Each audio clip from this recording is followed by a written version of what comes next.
मेरे दोस्तों, मेरे भाइयों, मेरे बहनों, मेरी बच्चियों, आज आपको मैं एक ज़बरदस्त वजीफ़ा दे रहा हूँ। वो बदन का हिसार जिसको कहते हैं, बदन उस हिसार के अंदर महफूज रहता है।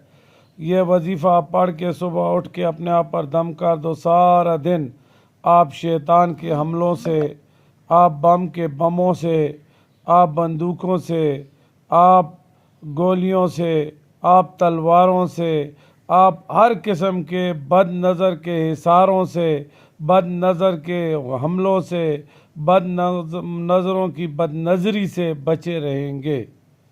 इस वजीफ़े को आप एक बहुत बड़ा तोहफ़ा समझ के मेरी तरफ से अपने पास रख लें।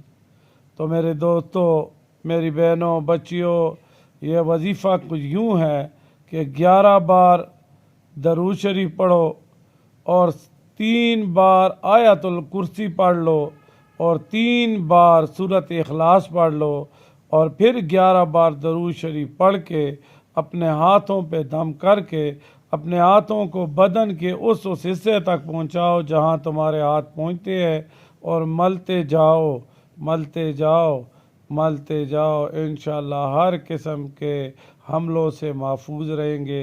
लेकिन याद रखो, मेरी वीडियो, मेरा चैनल शेयर करो, मेरा चैनल सब्सक्राइब करो ताकि मेरी हर वीडियो आप तक पहुंचती रहे। बहुत बहुत शुक्रिया।